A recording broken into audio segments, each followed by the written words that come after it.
this is the essentials of culinary Can medicine, you bring your and presentation our down, star is Chef Jim Perko. Chef Jim, come on over. All right.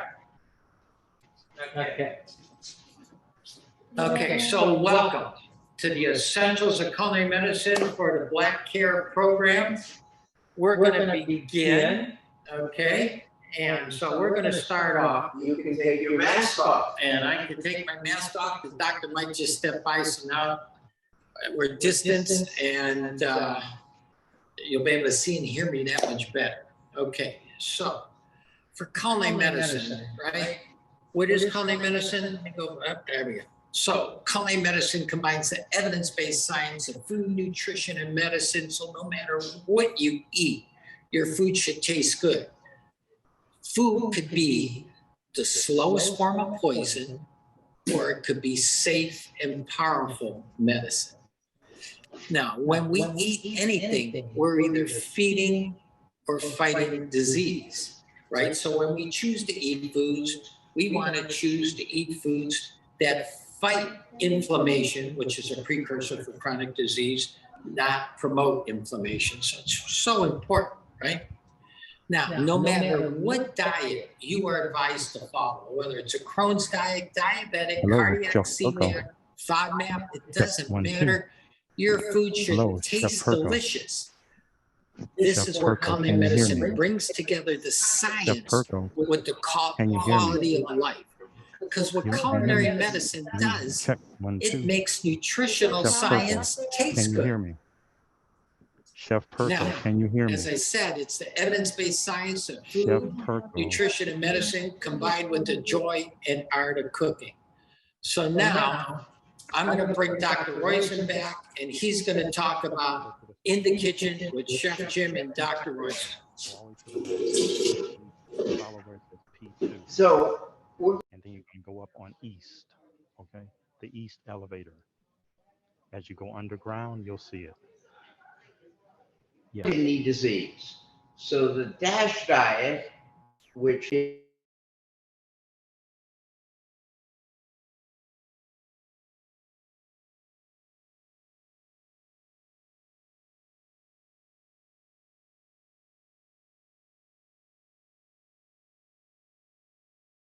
recommended for people with kidney disease. And Melanie, are we okay? I'm trying to see. They're here. They hear us. Okay. Can they see us? That's what I'm trying to see here now.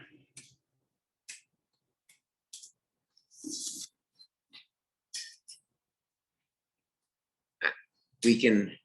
They can hear you, but I'm trying to see. They said yes. Okay. And so the DASH diet is rich in fruits, vegetables, low-fat dairy products, whole grains, fish, poultry, beans, seeds, and nuts, and has a low concentration of salt and sodium, added sugars, sweets, fat, and red meat.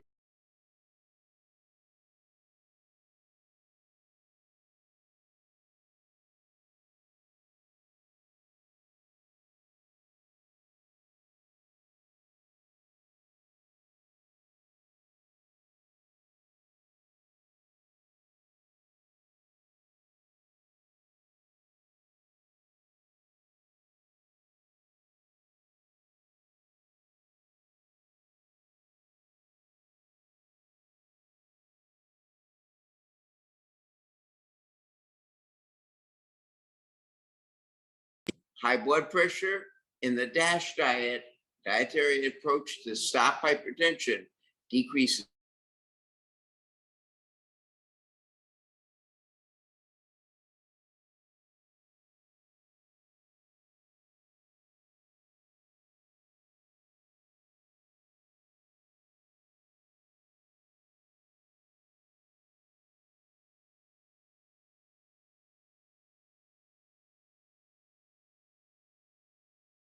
the DASH diet, and the DASH diet should not be used for people on dialysis without their doc's okay. And it usually is a perfect diet, but we want to make sure your doc agrees with it. As I said, it's rich in fruits, vegetables, low-fat dairy products, whole grains, fish, poultry, beans, seeds, and nuts, and low in salt, sodium. So Never was supposed to introduce you guys. Okay. Sorry about that. no, should we start again or I should? have to, give you one moment. Looking back here.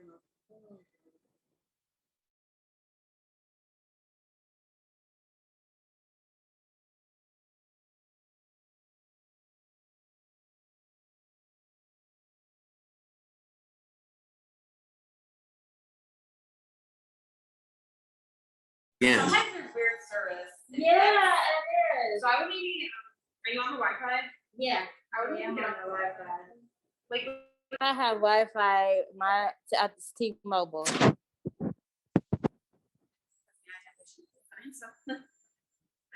T-Mobile is irritating. Yeah, for sure. No, her calls, it's like what happens when you try to call me and I don't get a call.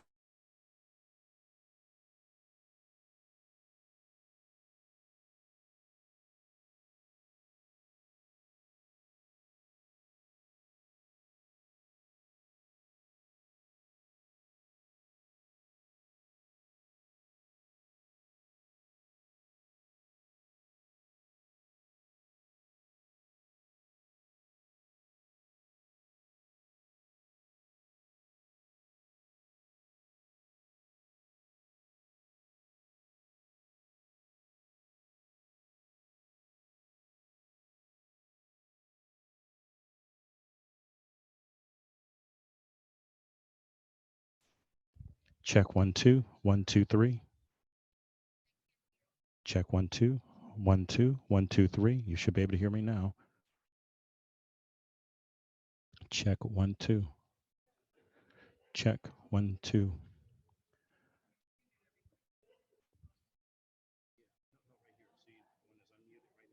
That's me. Check 1 2. That's this mic. Check 1 2.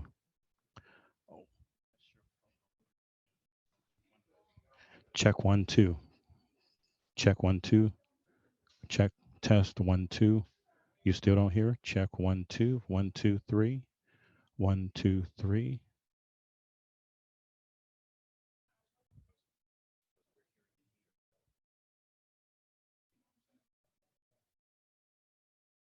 Check 1 2 1 2 3. 1 2 3. Check 1 2 3. Okay. All right. Okay, we're getting ready to get started.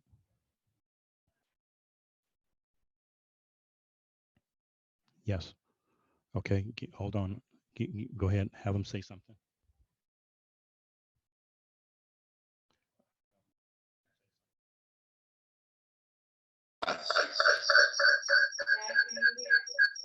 Applesauce, bananas. We should, let's see if I.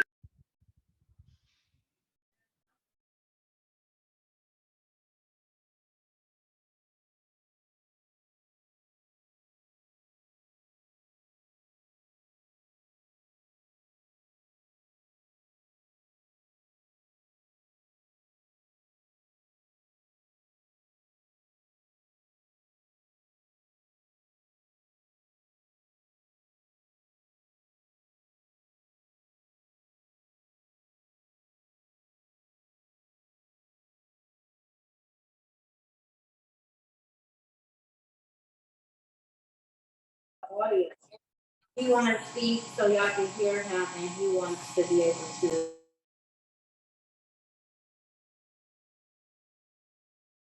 Hello. Can y'all hear me now? Check 1 2.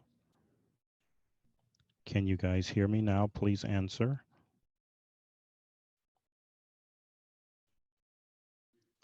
Chef Perko, Dr. Roizen, can you hear me?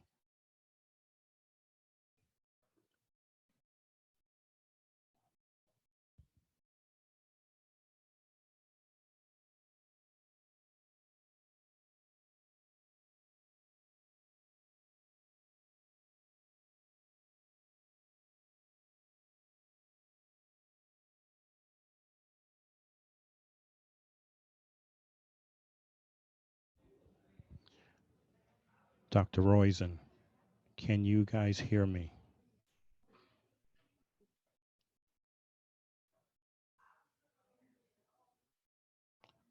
Please unmute your microphone and let me know.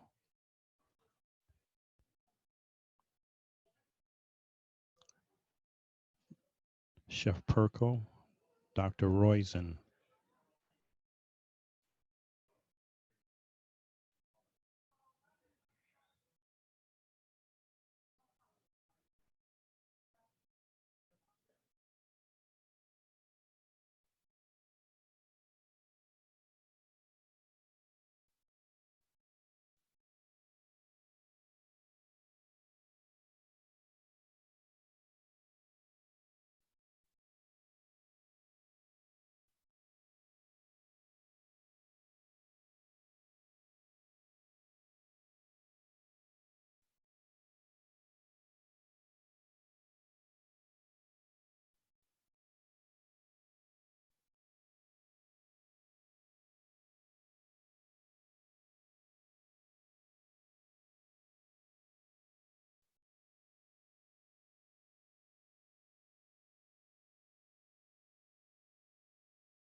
There you go, because they were showing my camera and not yours. Okay, my view from this way and not from your side. I think I'll be set up strong here.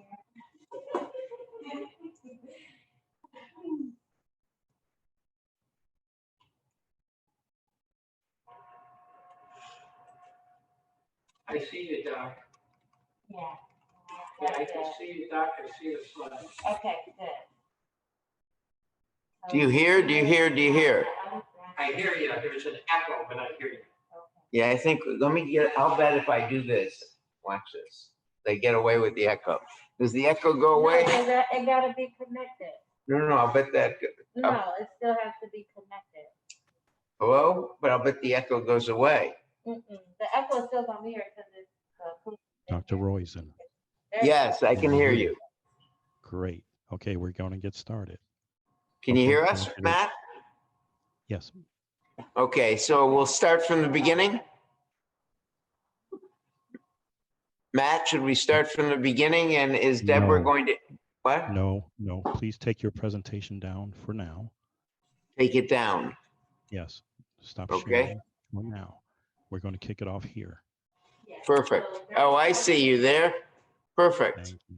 All right, thanks. Come on over, Jim. Can you see it there? I'm gonna log out. I can see you guys. So you're good. Hi, Deborah. Okay, I left. Okay. You guys are good. All right. They're in the gym. Okay. Hey. All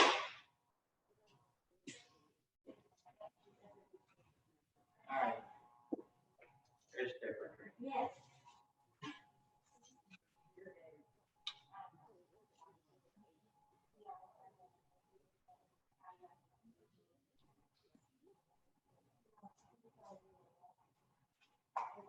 Hello and good evening. First, I'd like to say welcome, and I'd like to apologize for the delay. Of course, we had some technical difficulties, but you're here now, and we welcome you to the Black KARE Culinary Education event. My name is Deborah Green, and I'm a member of the Western Reserve chapter of the Lynx Incorporated. Founded in 1946, the Lynx is one of the oldest and largest volunteer service organizations in the country.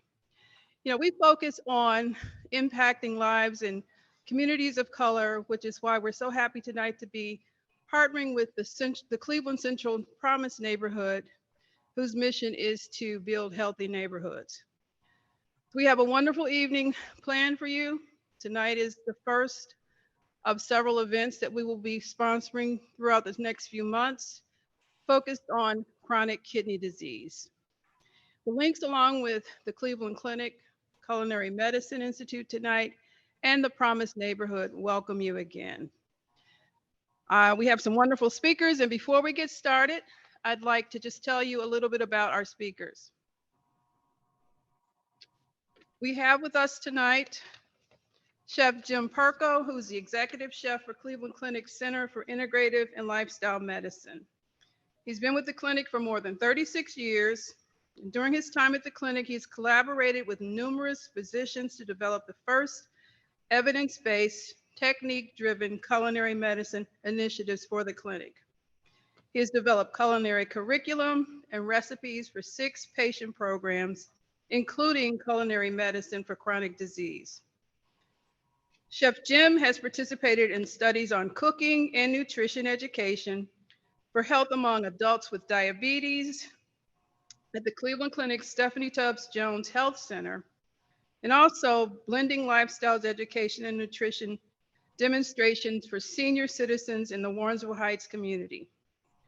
Chef Jim has appeared on local television networks, numerous Facebook Live sessions, and has partnered with Emeritus Chief Wellness Officer, Dr. Michael Roizen, recording over 54 episodes of In the Kitchen with Chef Jim and Dr. Mike.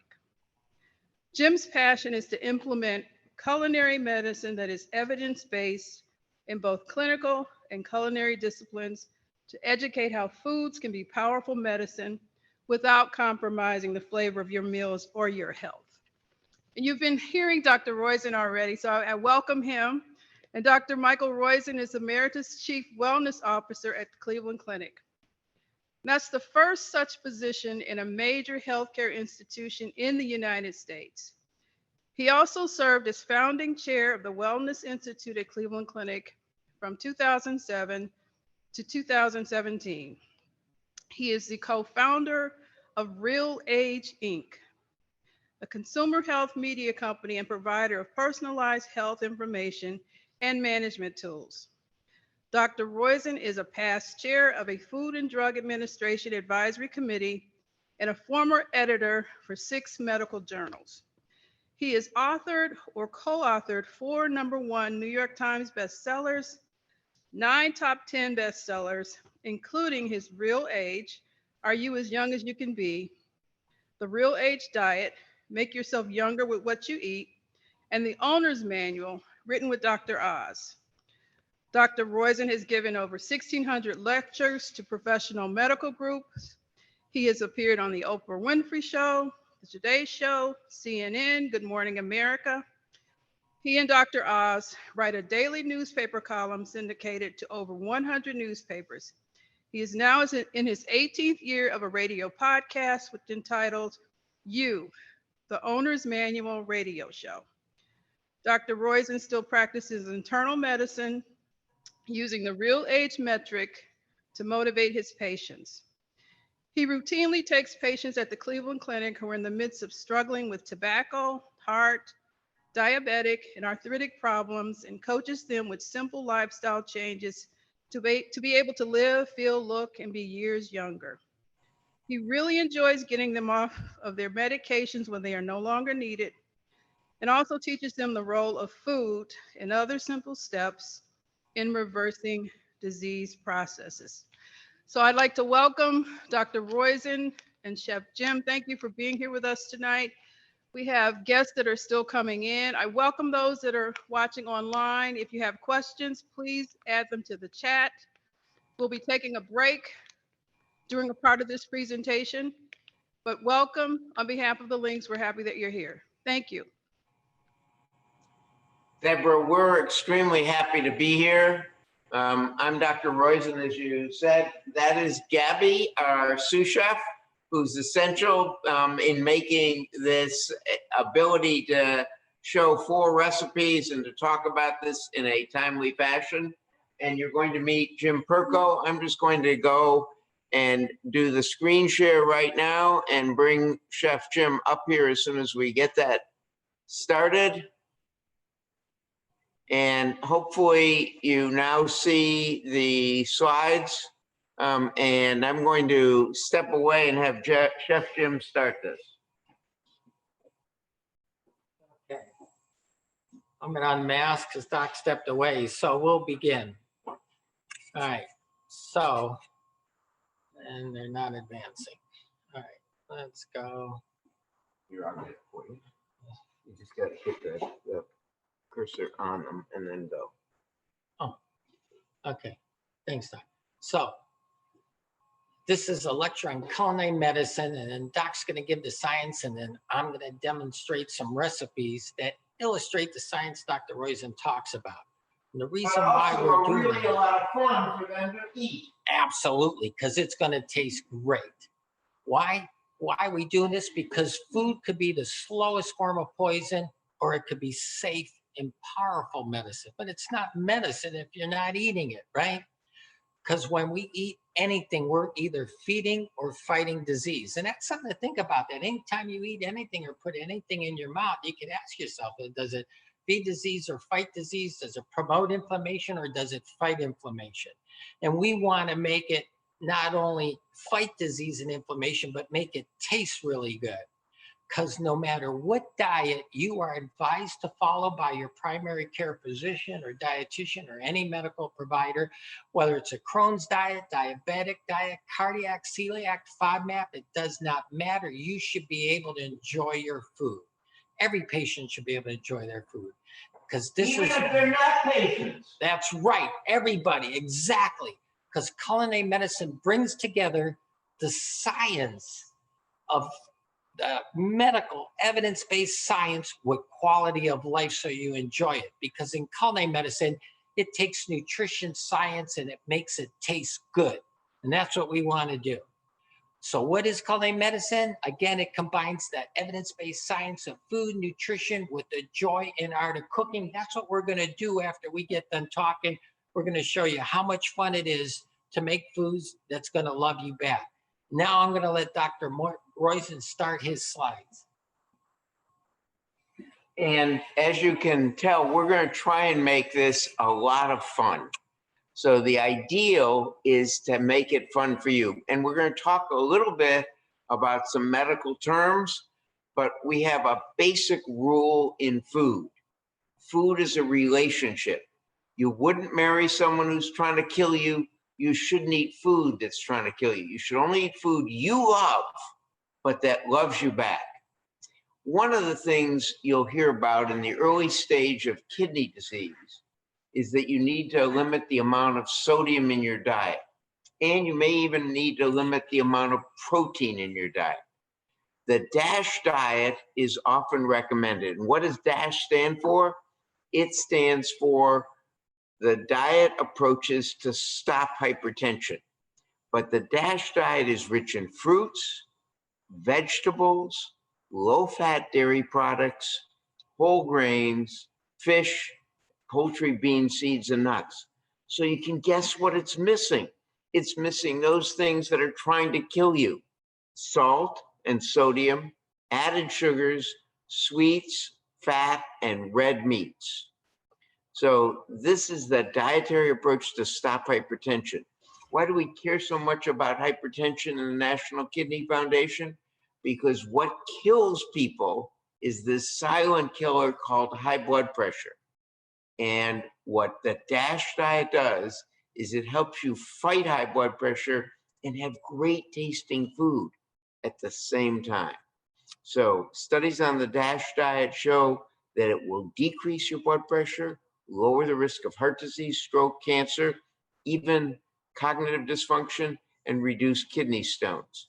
If you already are on dialysis, you really do need to speak to your physician to make sure he or she agrees with the DASH diet.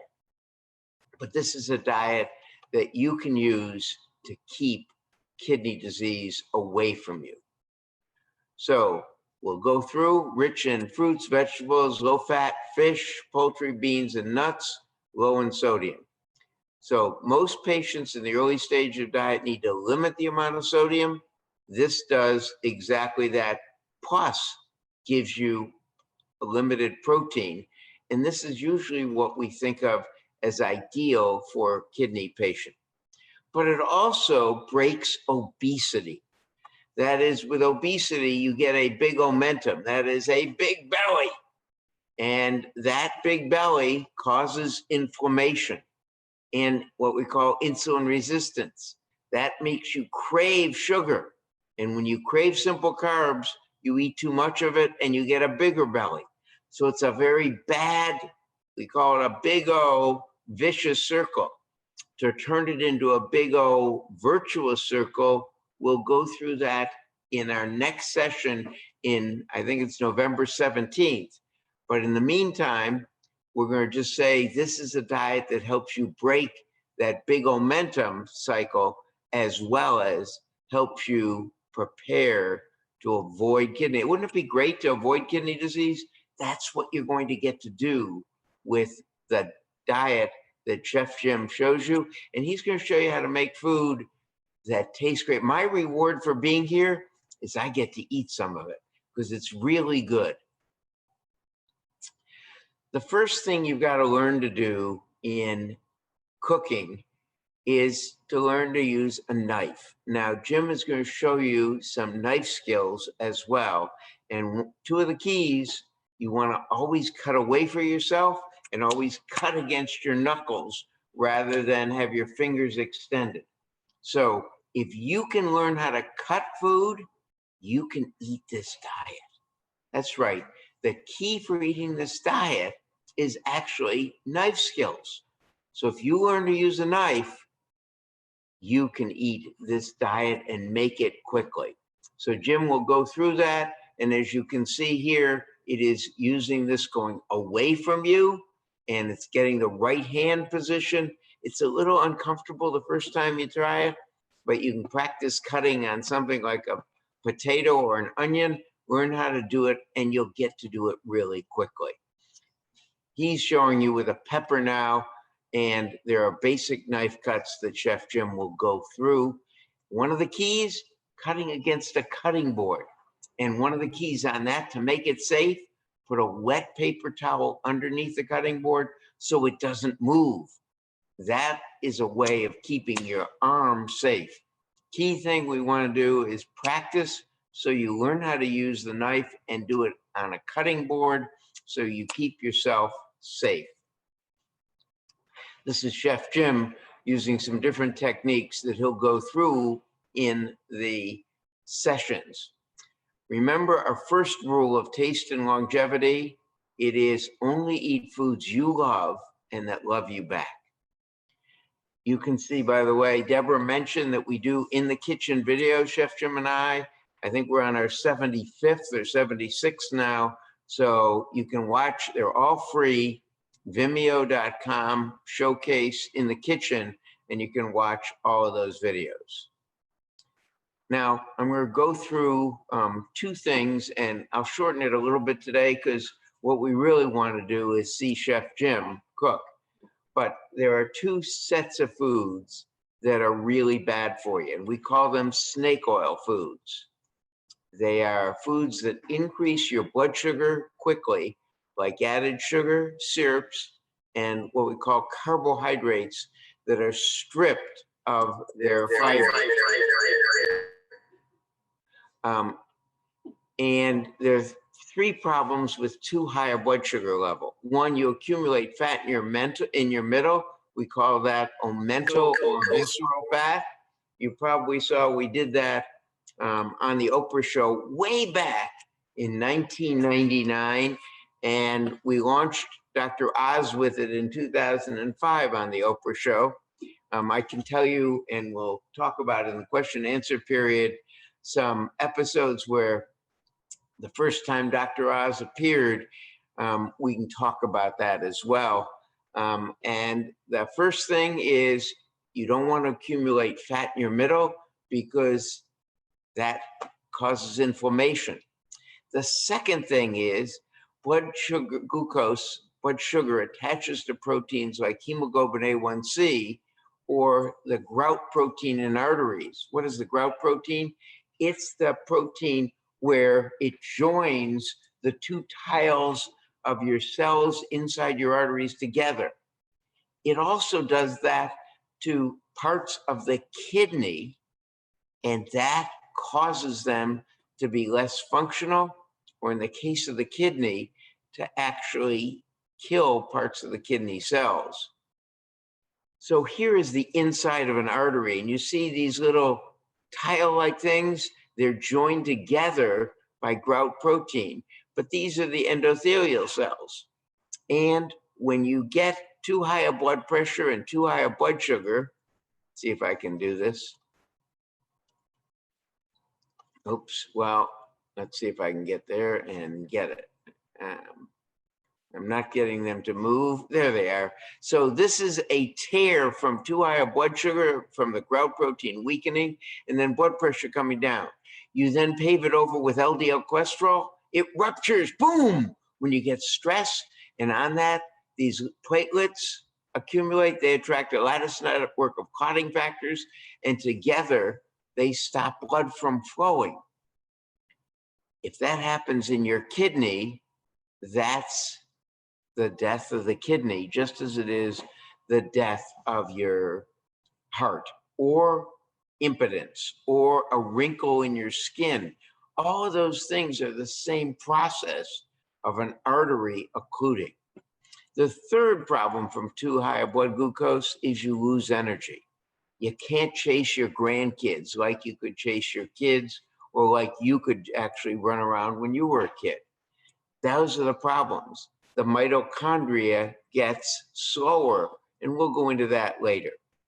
I'm going to skip over some of these. The second problem is not only foods that raise your blood sugar too fast, but foods that directly cause inflammation. That's red meat, the yolks in egg, some fish, and cheese. So red meat, that should be banned, because what happens is it's not the saturated fat in it, it's the amino acids, the carnitine, lecithin, and choline. And yes, it's in pork too. And it changes the bacteria in your gut, which produces two things. You see, it produces trimethylamine and it produces butyrylbutane. That butyrylbutane is a toxin to your kidneys. And the TMAO, that causes inflammation in your body, and it kills your kidney and you slowly. So red meat, cheese, egg yolks cause this reaction that causes the problem, and that's why we say we don't want you to have it. Here's some of the examples. This is all-cause mortality. When you have increased TMAO, you have increased death rate. And the way you get death rate, the fastest way, is heart attacks or strokes, and the second fastest is kidney disease. So red meat, processed red meat, egg yolks, those things add to the hazards of kidney disease over time. So I'm now going to stop and turn it over to Chef Jim, just to say, this is what happened. This is where blood flows in the coronary arteries, and you can see it gets narrowed. That's atherosclerosis. This person couldn't walk more than 5 steps without chest pain, but he went on this diet, plant-based diet, and that's what happened. No medicines, this is no statins, no stents. He reversed the problem. You get to do that if you want. You can reverse the whole issue. Stop kidney disease, stop the progression of kidney disease by this diet. And that's our longevity rule number 1. It's gotta taste good too. Yes, it's gotta love you back, but if it doesn't taste good, you're not gonna have it.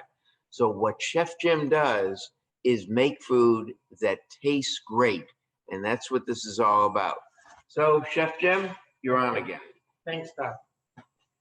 Okay, so now we'll get into some of the nitty-gritty of the culinary medicine. So as you see in this slide, this is a good friend, actually, Dr. Mladen Golubik, and he's in a kitchen and we're cooking together. This is at the Culinary Institute in Napa Valley, And as you can see on the depiction on the left there, that with food being medicine, culinary literacy is now a part of a physician's medicine bag. And Dr. Roizen's been doing this for a long, long time. And that's why we even did a book together. And that's this one here. Here's a cookbook that is co-authored by a chef and 2 physicians. That's culinary medicine, where the physicians give the medicine and I illustrate how to apply that in a recipe. And make it taste great. And make it taste great so it loves you back. So when you heard Deborah talk about Stephanie Tubbs Jones, this is a program where we're at Stephanie Tubbs Jones that we were doing. This is at the Warrensville Heights Community Center. And in both of those, we were cooking. And let me go back to Stephanie Tubbs Jones. You can see the gentleman on the left, that's Tony. And so one of the things they had to do was go home and make something and bring it in for everybody to try. And you could see Tony, man, how proud he was of the recipe that he made and brought it in for everybody to try. And we did that at Warrensville Heights Community Center. And this one shows the worldwide classroom where we teach children in schools virtually, and we even have some participate in the kitchen as well, so they could start at an early age how to love the foods that love them back. Then we also did it at a Cleveland Clinic medical conference. So this was Dr. Roizen's medical conference. We did this for physicians. All the people you see in there with me, every one of them is a physician, and you could even see the docs there learning proper knife skills, because it's so important. Because again, no matter what diet you go to follow, you still got to know how to hold your knife in your hand. So that's an important piece. Anesthesiology residents, 6 years straight, we've been teaching anesthesiology residents knife skills, and we talk about culinary medicine, and we demonstrate recipes like we're going to do to you now today. This is University Heights Fire Station. We've done multiple fire stations because we want our first responders to be healthy and love what loves them back as well, right? And every fire station has a kitchen. They work long shifts, so it's important that we can increase their culinary literacy and nutritional knowledge to love what loves them back. This is a magazine that came out last year on diabetic living. It was all about teaching kitchens in the United States, and Cleveland Clinic is going to build a new one in the Langston Hughes community area, and we're looking forward to programming at that teaching kitchen.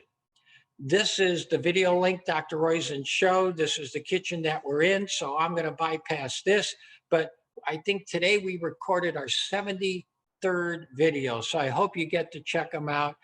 True examples of culinary medicine. Dr. Roizen talks about the science, and we show how to illustrate it in a recipe. This is the bottom line. Love the foods that love you back. It's easy to love the foods that don't love you back, right? We want everybody to love and enjoy. It's one of the most beautiful parts of life is to love and enjoy your food, but we want it to love you back. Also in culinary medicine, you weave in multiple disciplines. So when we're in the kitchen, you get a good dose of functional exercise just in cleaning pots and pans, cutting, chopping, cooking. You get a lot of movement and exercise. It's functional exercise. When I cook, all the smells, we create aromatherapy. So you don't get it just in essential oils. There's so much in the kitchen with ginger and garlic and cinnamon. And those food memories are formed in childhood and carried for life. You also get a lot of hospitality, setting the table, right? Thanksgiving's around the corner. Everybody's going to set the table for Thanksgiving. That's behavior health, and that's a true example of hospitality. Now, these are the techniques that we try to strive for in culinary medicine.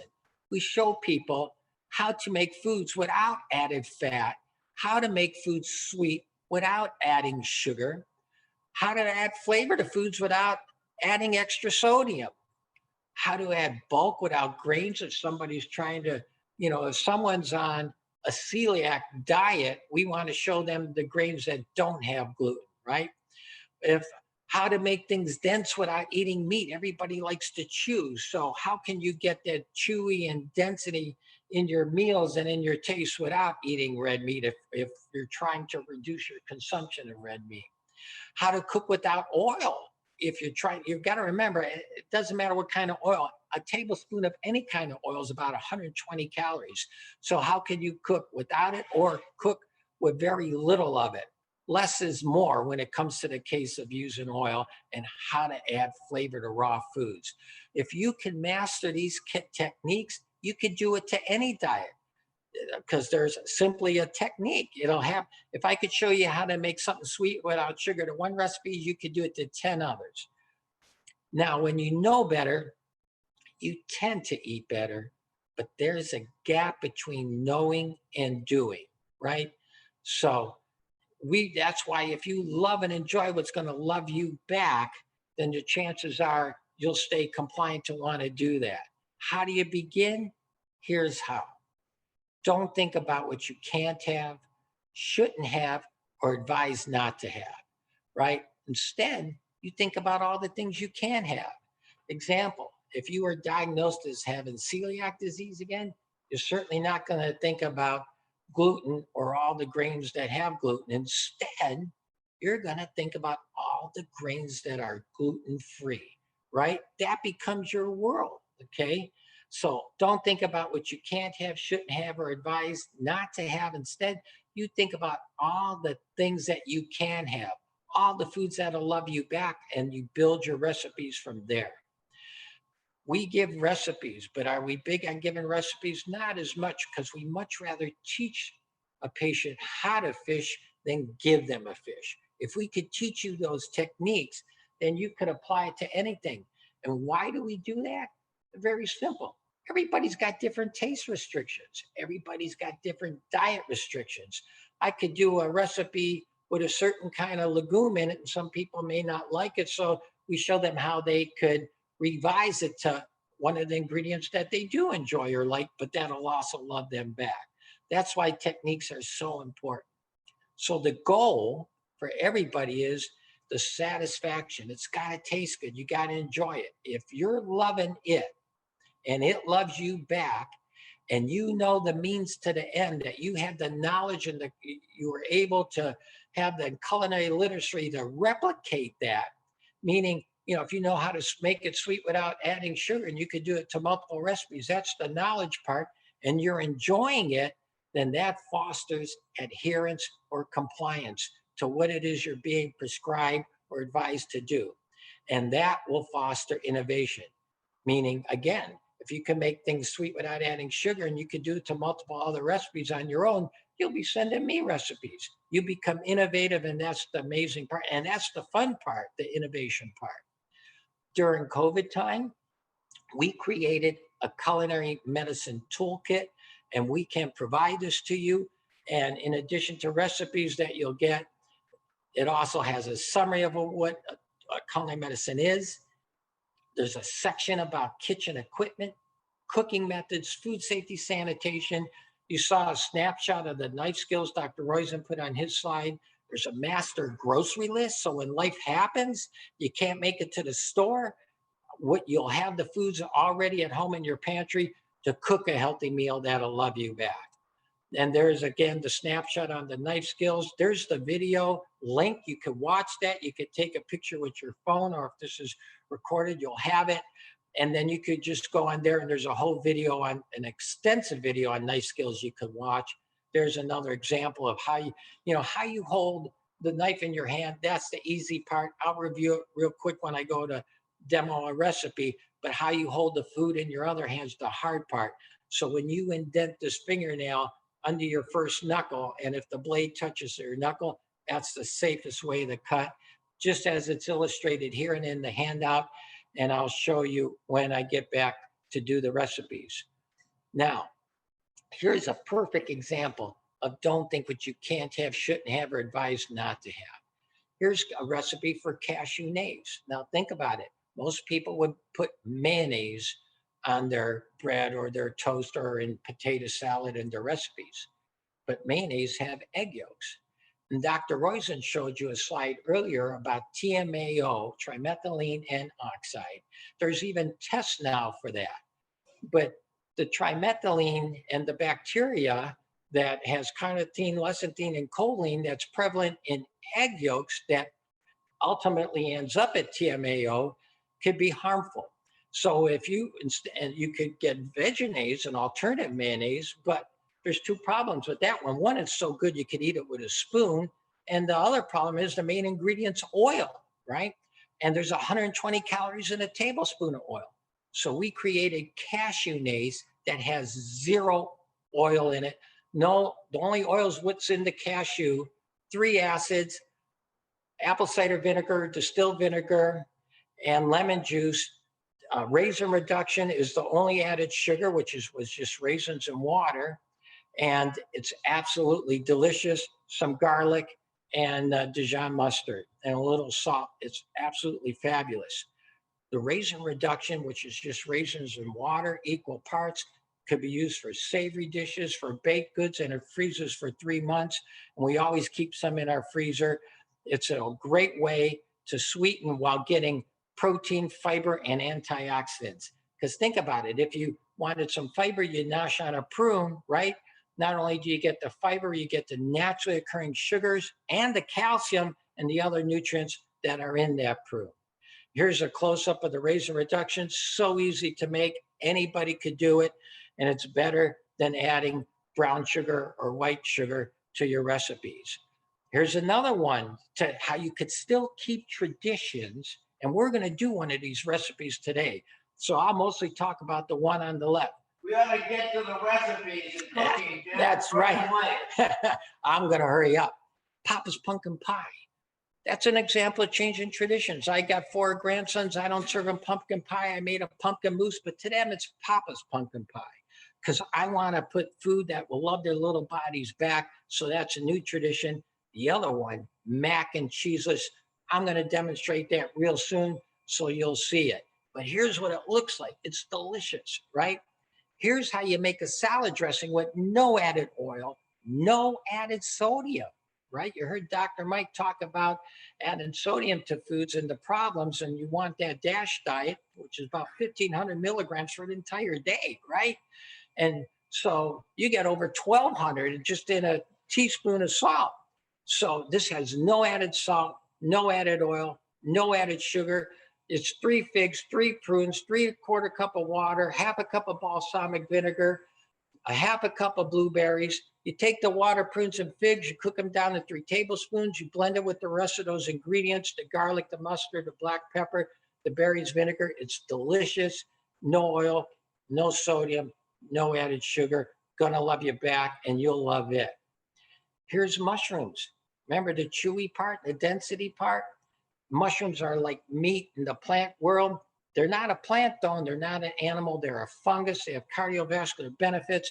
But you see the liquid coming off the spoon? That's because all the juices that came out of those vegetables, we reduced them down, down, down.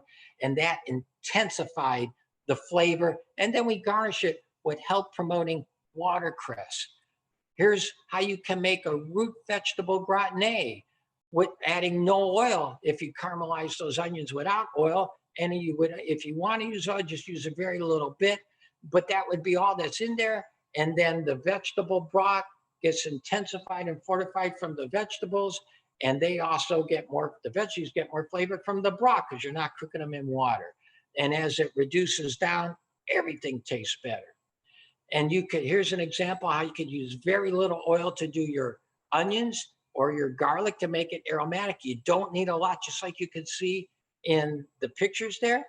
And to make a veggie rice, you certainly don't need a recipe. But here's dark leafy greens. They are one of the most nutritious plants you could eat. But if you chiffonade them, which means a fine julienne strip, they wilt really quickly, and you don't have to cook them for a long time and lose a lot of the nutrients. Then we add mushrooms. They provide moisture. We add the rest of those vegetables. You can see we add a little bit of broth.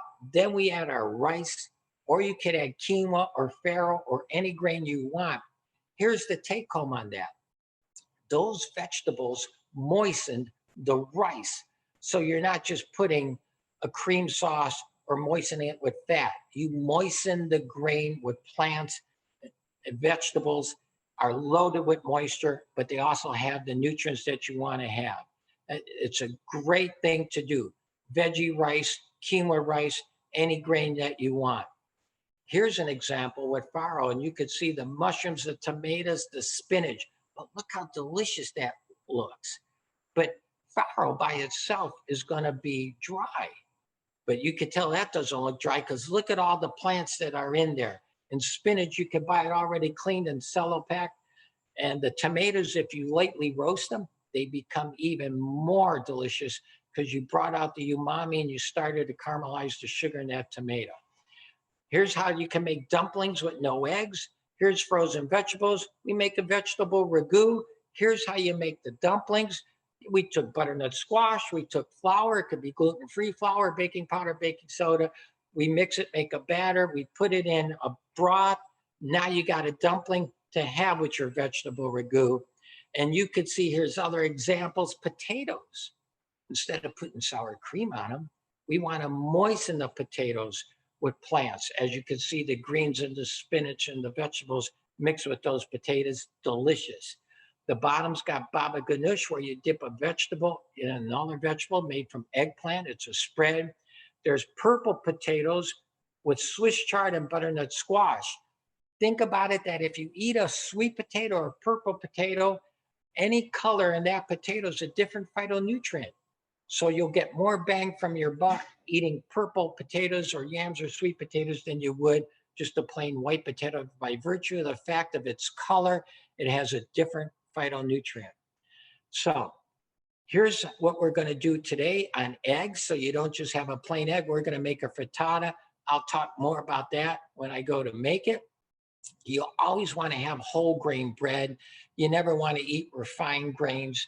Always 100% whole grain. So if you eat bread, don't just get whole grain bread. You want 100% whole grain bread, where it's 100% all of the wheat germ, the bran, and the endosperm is all ground and put into that bread.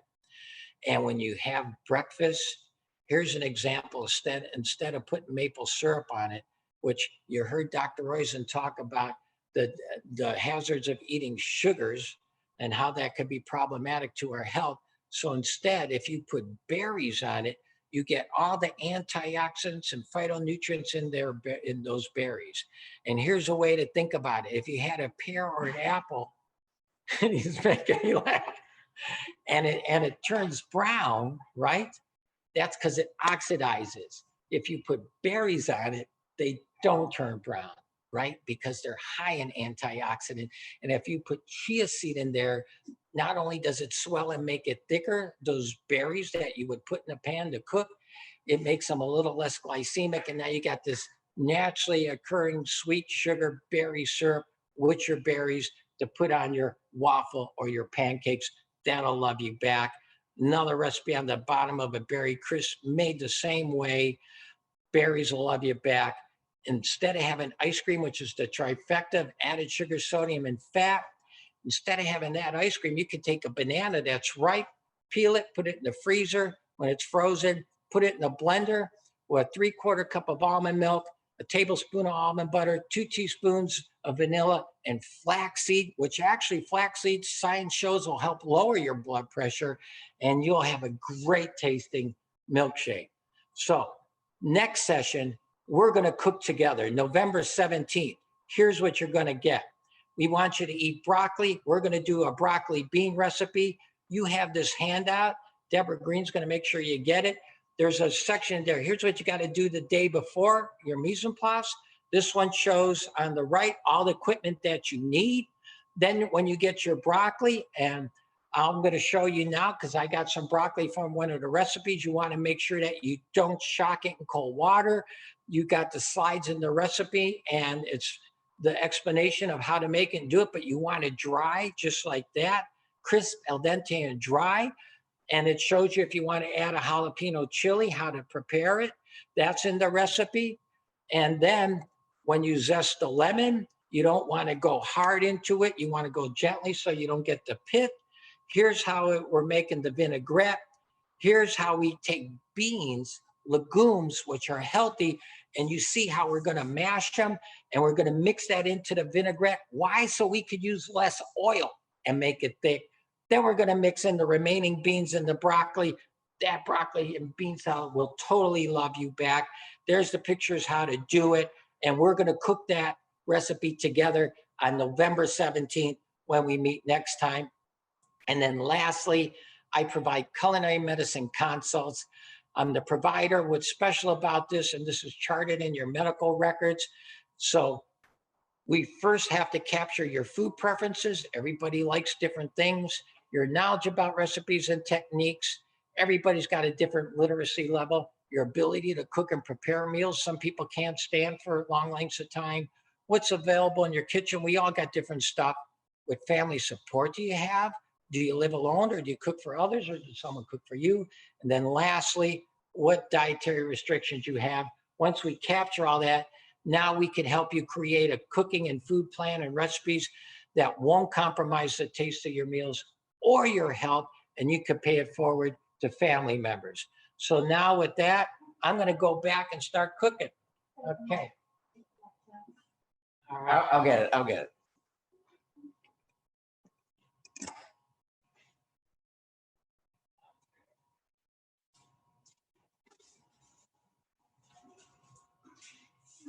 All right, thanks.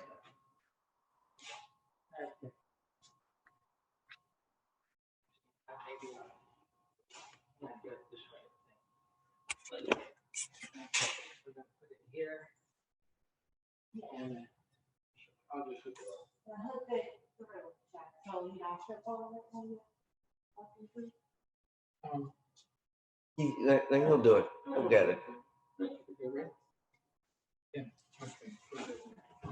Okay. All right. Okay, so we're gonna begin. Okay, so first up, okay, Doc, step back a bit, so I'll take my mask off so you can see and hear. So first up, we're gonna make our version of mac and cheese. This is mac and cheese lits, because there's no cheese in this one, right? Mac and cheese lits, okay. So you can monitor yourself here, Jim, but you're beautiful there looking at that camera. Awesome. Okay. Thank you, Doc. All right, so here we go. First off, to make macaroni and cheese traditionally, the traditional way, first you got to make a bechamel sauce, where it's one of the classic mother sauces where you take whole milk, then you'll take flour and butter. That makes a roux. They thicken the whole milk. So flour, what it's usually white flour, that's processed, right? It's not a whole grain flour. Butter's a saturated fat. That makes a roux. That's a thickening agent to thicken the milk. That makes a bechamel sauce. Then they'll add different cheeses to it, more saturated fat. Then they'll generally add white pasta to it, and then more cheese on top, none of which is going to love you back. Instead, here's how you can make a great mac and cheese. Everything's going to love you back. First off, we got sweet potatoes. Loaded with beta carotene, converts to vitamin A, right? So these sweet potatoes, we cook them in unsweetened almond milk. You have the recipe. We're making a half batch today. So normally it would be 28 ounces of sweet potatoes cooked in 4 cups of unsweetened almond milk. What happens though, that almond milk would reduce down. Hey, wait a second. I want a full portion. Well, you'll get it for what half is already done so they can see it. So, Dr. Mike's hungry today. So, Hangry. yeah, he's angry. So, when it reduces down, bring it back up to 3 cups. So you'll add, and everybody's will reduce down different depending the type of pot and stove you have and how high your heat was. But bring it back up to 3 cups and you put it in the blender with your sweet potatoes, okay? And we got our almond milk, and then we got our cashews that were soaked overnight. What were they soaked in? In water. Then we got our Dijon mustard. We're just gonna put all this in the blender, okay? Everything like so you can see how easy it is. I got a little bit of Cholula hot sauce in here. If you want, you could even add a pinch of cayenne, as much as you want to make it hotter. And this is gonna be amazing, okay? It comes out just like a cheese sauce. This will be a little bit loud for a second, okay?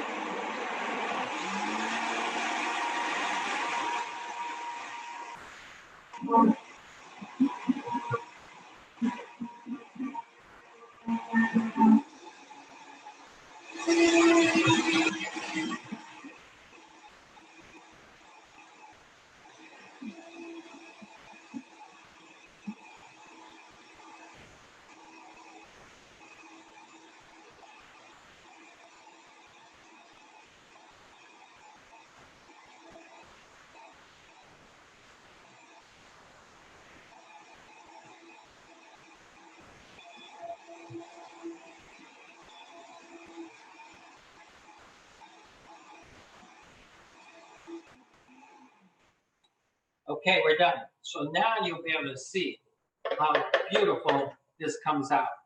So instead what we did, like instead of using cheese and a roux and a bechamel, we just did those cashews, right? Sweet potatoes, Out all the for, milk.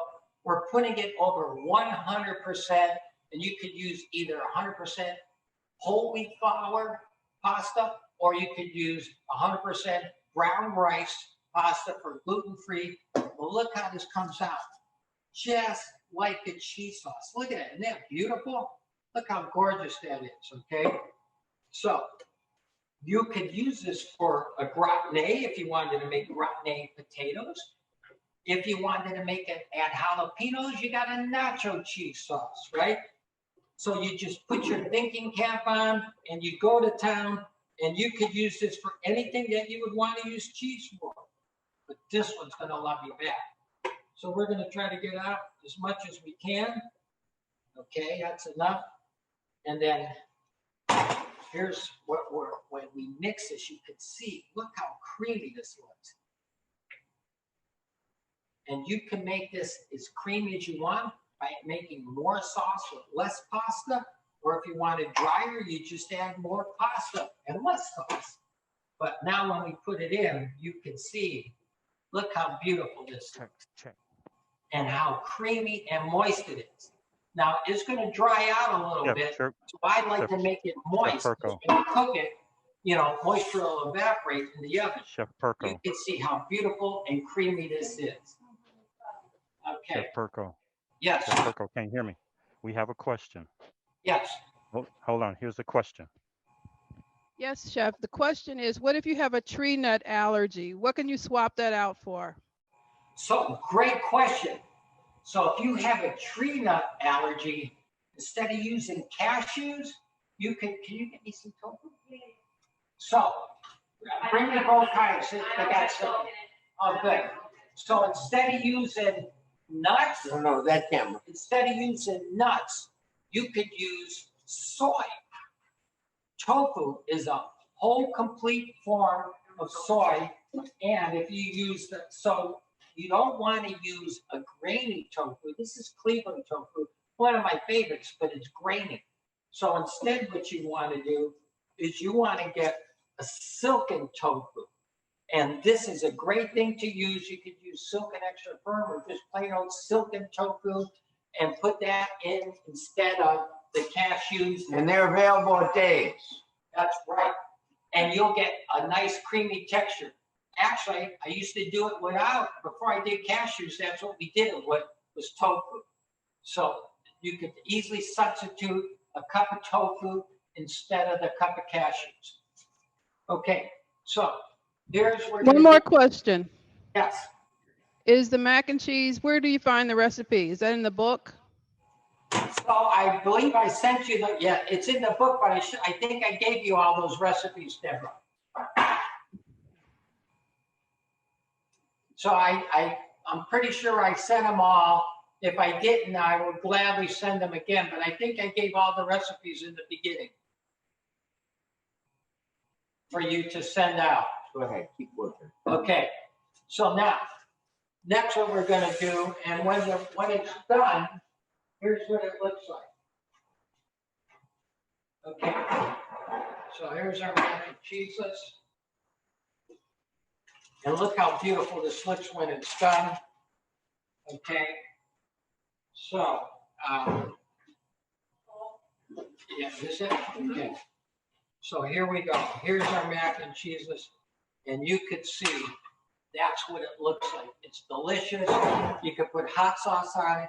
It's amazing. Totally gonna love you back. And guess who gets this one? The good Dr. Royce. Well, what I want to do is show you, you can taste it. It's ready to eat. That's really good. Okay. I'm taking the whole bowl. Okay. Now we're gonna do frittata next. Okay. And we should tell you, this is my absolute favorite. Okay. So now, real quick before you go there, I'm gonna ask Melanie if she could just put the camera, because I'll put these mushrooms in there. So I'll give you a quick demo on this one. So the main tool that we use is an 8-inch chef's knife, meaning 8 inches from the heel to the toe. We ask people never to hold it like this. Instead, 3 fingers on the handle, thumb and index on the blade. That's the easy part. The hard part is how you hold the food in your other hand. So you want to indent your fingernail under your first knuckle. So when you do that, the blade is riding on your knuckle. So if you put your hand in a claw shape, you do it so your fingernails could scrape the cutting board. And as Dr. Rosen said, you always put something wet under your cutting board. Because if you don't, it'll slide like that. Chef Jim, I'm sorry. Earlier on, I think you were using sweet potatoes. Can you use something else instead of sweet potatoes? So, yeah, you could. You could use white potatoes if you didn't want to use sweet potatoes. But it's the potatoes that give it that texture and that density to move forward. So sweet potatoes will give not only flavor, the nutrients, they're a good factor in doing this, right? You know, you don't want to just add cheese. Now, if you don't want the sweet potatoes, you could just add cashews to it and do like a cashew cream to it. But to get that cheesiness, sweet potatoes is like an essential ingredient in doing that. To do it without sweet potatoes would be a different outcome. Thank you. You're welcome. So now, for the knife skill part, real quick, if you indent your fingernail into your first knuckle, and that way you can't cut your fingers. If you hold the food like this, that's how you cut your fingers, and you cut on the downswing, pick up. My knife never leaves the cutting board. And that's how easy you could slice. Stress that point again. This is the most important thing you can learn in cooking is knife skills. Right. So one more time, if your hand's like a claw, right, and your fingernail is indented under your first knuckle, and you cut, we want to also try to tell people to cut more with the back part of the knife, because if you cut with the front, you go like this. And when you just press down, all these muscles are tense and tight. And if you did that for a long period of time, your arm would hurt. So if you cut with the back part of the knife and you have good body mechanics, you stand straight and you cut on the downswing like this, all this tension is gone. You don't have it. So again, if this blade of the knife is touching my knuckle like so, and I just cut on the downswing like this here, you can't cut your fingers. And then when you want to clean it up, basically it's like a karate chop. This is straight in the board, so it can't cut you. You pick up, and then you put all your mushrooms into your pot or bowl or plate, and you're ready to go. So now we're going to make our frittata. All right. So we're going to take our... What does frittata mean? Great question, Doc. Frittata, so most people know what an omelet is. An omelet is generally folded. A frittata is generally Italian origin. It's an open-faced omelet. In Spain, they call it la torta. Same thing. It's an open face. In Spain, they'll do it with potatoes and lots of olive oil. In Italy, frittatas could be made with anything, but it's open face. But here's what's important about doing a frittata, a vegetable frittata. And ours isn't going to have any egg yolks. And Dr. Roizen could talk about, well, if we have during the Q&A to break about the hazards of those egg yolks. But in the frittata, the glue, the eggs are nothing more than the glue to hold all the plants together that I'm going to put in there. Okay, now when you make a frittata, here's what I advise. You buy a Chef nice Jim. non-stick pan. Yes, Chef Jim, I'm sorry. Do you have a recommendation for the type of knife to use or to purchase? yeah, so the type of knife, I would, if you get a good knife, it'll last you from generation to generation. You want a bolsterless knife, stainless steel, because if you have pure steel, that will turn brown on you when it'll rust, and you'll have a rainbow after you cut an onion on it. So when you have stainless in your knives and a half bolster like this, an 8-inch chef's knife, it'll last you for a long time, and you want a full tank. But you know what I would suggest? If I go through the recipes, let me do them all. And if you've got questions, put them in the chat. And we'll get through these, and we'll have hopefully 10 minutes to answer all the questions and do a Q&A. Okay, so you want to buy your pan, right? Get a good non-stick pan. Just save it for your frittata and don't use it for anything else so it stays non-stick. Okay, and you don't want to scrub it when you wash it. If you think you want to use like an aerosol spray to spray it to help, because again, we're not putting egg yolks in here. Okay, so we're going to take a little bit of oil, put some oil in. We're going to add, normally I would just add mushrooms first and get the umami of them, but in the interest of time, I'm just going to put everything in now because I want to give some time for some of those questions. So I got onions, I got my mushrooms in here. I got I'm putting in peppers, okay? And then I'm going to bring this to a simmer. While that's in there, I got some. How high is the fire? Well, now it's on high. I got it on a high heat because my pan is cold and my vegetables in there and mushrooms are cold. So I want to get it hot. As soon as it gets hot, I'm going to turn the heat down. So I got my salt and pepper in there. Okay. Now, I'm going to put this and I'm going to wait just to get it to the point where they're tender. Now, if you could practice flipping, if you want to practice like this, a way you could do it at home, you could just get the dry pan, put a lid in it, and if you could flip the lid, it'll teach you how to flip anything that you have when you got food in your pan. All right? So, this is real simple. Now, here's the rest of our mise en place. We got spinach leaves already picked. We got ginger. We got turmeric. And we have our egg whites here. Okay? So, our egg whites, no yolks. Jim, show them how to do this. So, to flip, look, you could take a plain pan. All you need is a lid. And if you could just practice flipping that lid in the pan or a piece of toast, you just take it, you flip it. It's the exact same principle as doing that. And once you can do that, it's so much, this whole process becomes that much more quicker. Okay? So now, the vegetables are looking really good there. We can see. Now It smells so good. that's the aromatherapy. So now we're going to add turmeric. Turmeric fights inflammation, and there's so many other benefits.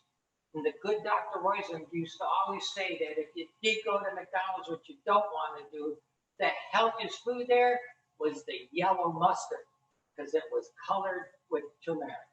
Okay, so now we're going to put that in. And there's science that shows turmeric, when combined with heat and fat and pepper and black pepper, you get even more benefits. Okay, so now we got our turmeric. I got black pepper in there. There's a little bit of oil. Now we're going to add something else to fight inflammation. Fresh ginger. Ginger goes in. Okay, we got our ginger in.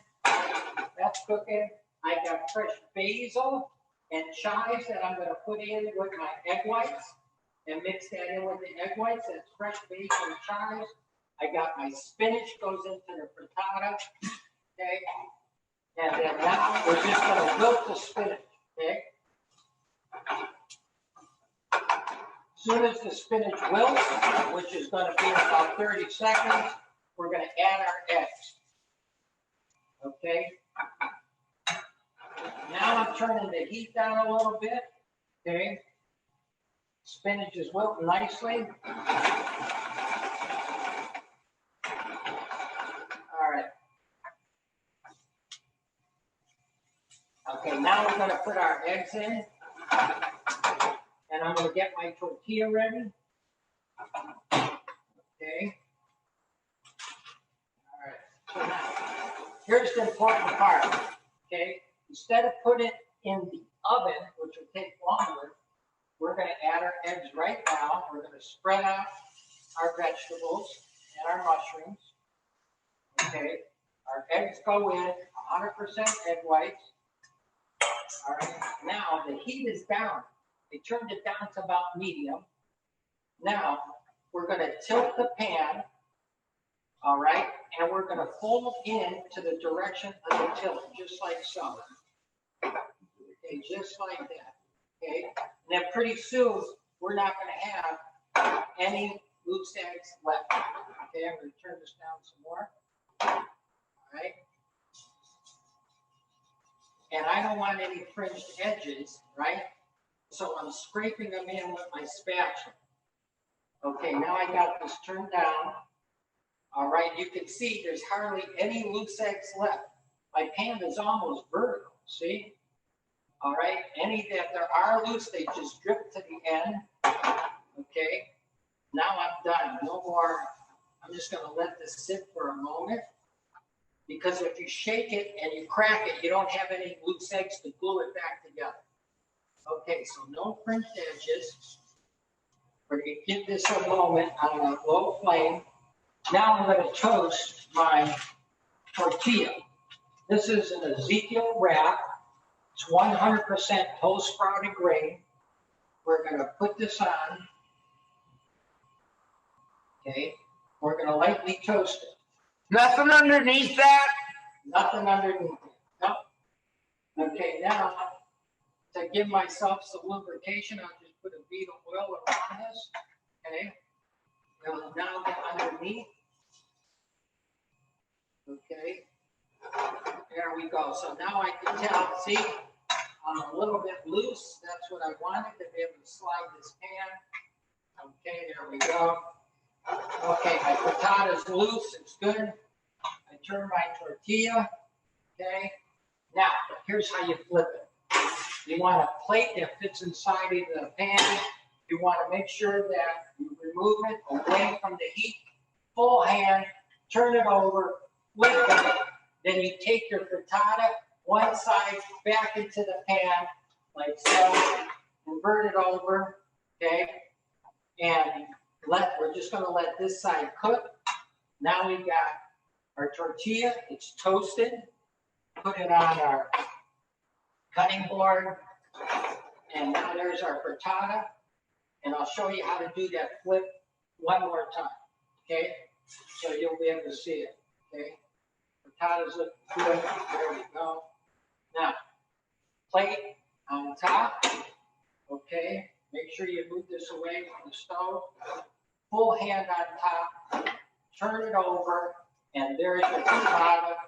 Instead of putting it back into the pan, I'm gonna put it right on our tortilla, like so. And this is Dr. Mike's favorite. Okay, then what we do, we cut it like so, and this will easily give 4 nice portions, as you can see right there. Okay, while that cools down, I'm gonna do the garden chive bean dip.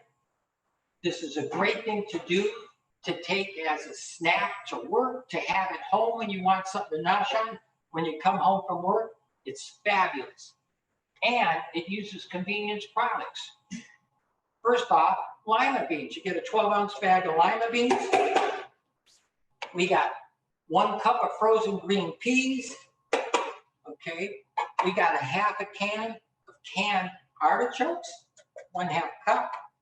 Okay, we got a 1/2 cup of tahini, ground sesame seed. This is delicious.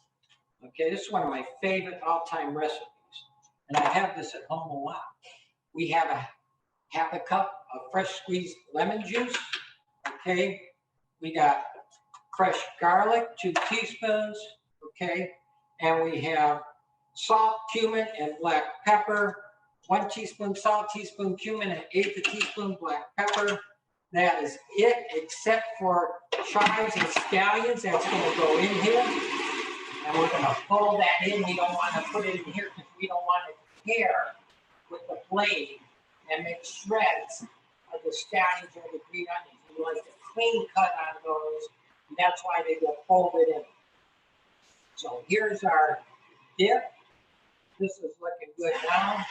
Okay, I'm not going to mix anymore. Okay, we're going to take this out. I'm just going to scrape a little bit, and then, because in the interest of time, set that there. Put a little bit of scallions in. Put some of our chives in. Okay, thank you, Gabby, for doing that. All right, and so here's our garden chive bean dip. Now, here's what's important about the garden chive bean dip. Okay. We got fresh broccoli, so instead of dipping chips or anything into this, what we're going to do, we're going to dip a vegetable into vegetables. Now, how did you make those so that they didn't feel soggy? So, great question. Thank you, Doc. We not only didn't put them in cold water to stop them, we took them out, let them dry, and as you can see over here, this broccoli is on a towel, and so this broccoli, thank you, Doc, is nice and dry. And now it's crisp, al dente, and it's dry. It's not wet. Why is that important? Because we want this broccoli not to dilute our dip. Instead, we want this broccoli to capture all the goodness in our dip.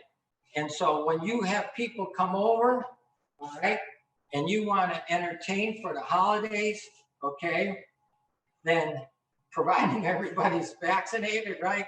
So now look, you can garnish it with some chives on top, a few more scallions, and this is what's going to love you back, because you take a vegetable like broccoli and you dip it in here, and that's moist. This is awesome tasting broccoli.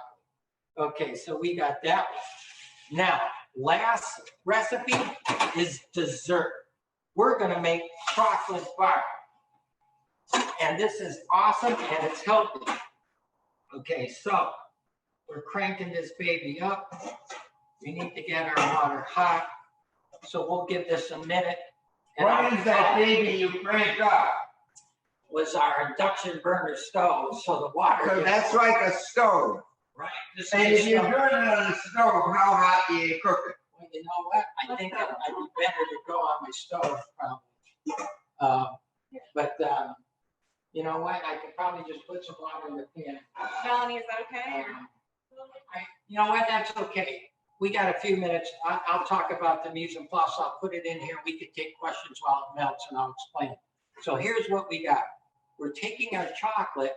We're putting it into a bowl. But let me go back to this chocolate. I need to show something about it. Here's our chocolate. So what we did was, you can see how this chocolate, it's shaved. So we shaved our chocolate, plus this is 70% cocoa, dark, bittersweet, because you get the health benefits from the flavonoids when you get 70% cocoa content and greater. 70% cocoa, dark, bittersweet chocolate, shaved, goes into the bowl, okay? Now we're gonna let this melt. As soon as it tempers and melts, and you don't wanna melt it any more than what your body temperature is. So as this starts to melt, I'm gonna stir it, but then when I see a couple of chunks in there, I'm gonna stop stirring, okay? And the water's still not hot enough, so it's gotta come in. But then when it's melted, I'm gonna add some pistachios, some pecans, and Dr. Mike's favorite, toasted walnuts that have more omega-3 than any other nut. When we're done with this, we're going to take it and we're gonna put it on some parchment paper, and we just spread it out just like this, put it in, and then this is our chocolate bar. The reason we call it bar, because look, you just break it in pieces like this, right? So you just break it up. Now here's what's special about this. You can break these pieces, put them in a bag. That way you don't need to eat a whole candy bar. You could just eat a little piece, satisfy that urge for your sweet and your dark chocolate. And actually, this isn't really sweet. It's delicious. You actually get sweetness from the toasted nuts, and you get the fiber and the protein and the benefit from the health promoting nuts that are in here. So we can take some questions now that anybody has. While we're taking questions, I'll melt the chocolate, add the nuts, and I'll put it on here. You saw how it's done. So now we can take anybody's questions. Chef Jim, one Yes. question I have regarding the knives is there a particular brand chef's knife you would recommend? Yeah, so that is a Messermeister. That one of my favorite brands is Messermeister. Can you get me the knife? Right, it's right. Oh, here we go. Thank you. Thanks. So here's the And brand. Williams Sonoma, or where would you pick that up? So actually, you can go online and get it right from Messermeister. And it is spelled Messermeister.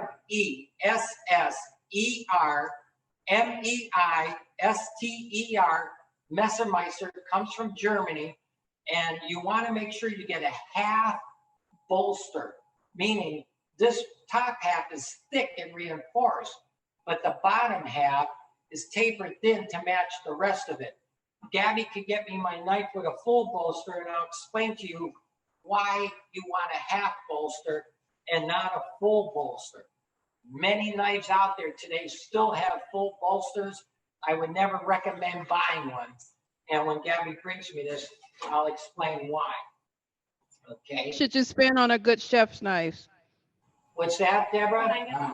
How much should you spend on a good chef's You knife? can easily spend $125 on one. This is a full bolster.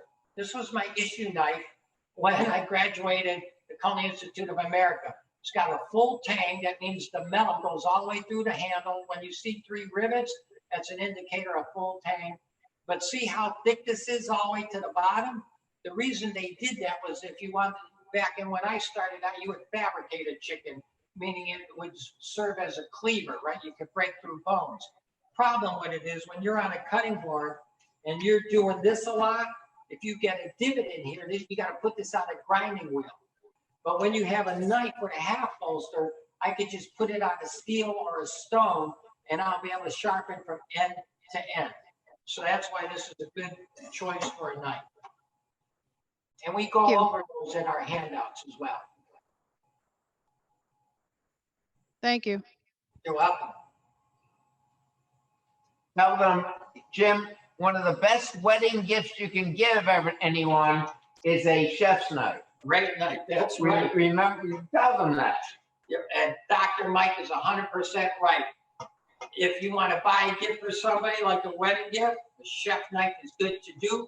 Or if you're asking for a gift, you know, for the holidays or a birthday or anniversary, it's a great thing to ask for.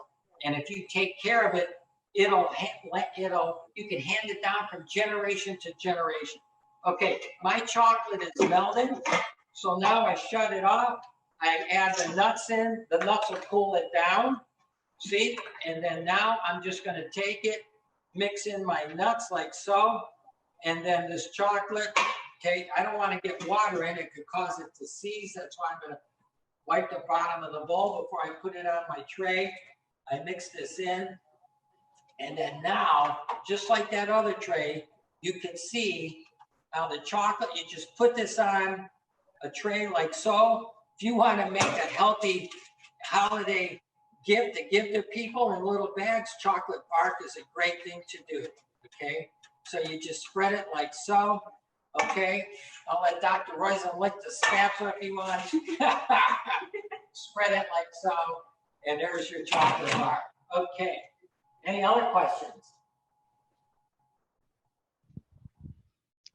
No, that's it. So we're going to cook together next time. We're going to do recipes, but one we're going to cook together So the important part on your end is to do the mise en place. You got the shopping list. We sent that with the recipes, the handouts, what to buy and what to prepare the day before to get it ready and what to have ready the day before, the day of when we log on together. So Deborah, you may have to send this out 2 or 3 times to make sure people get it.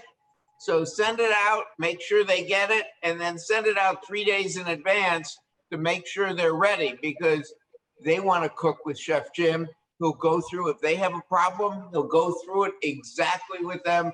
This is a tremendous opportunity to cook with the best chef in the nation. I agree, and this has been wonderful. We've been salivating here, wanting to taste the recipes that you're making. So I really appreciate you, Dr. Roizen and Chef Jim. This has been wonderful, and we look forward to seeing you on November 17th. They will have recipes, they will have shopping lists, they will be prepared. Thank you very much. Thank you to those out there watching. God bless.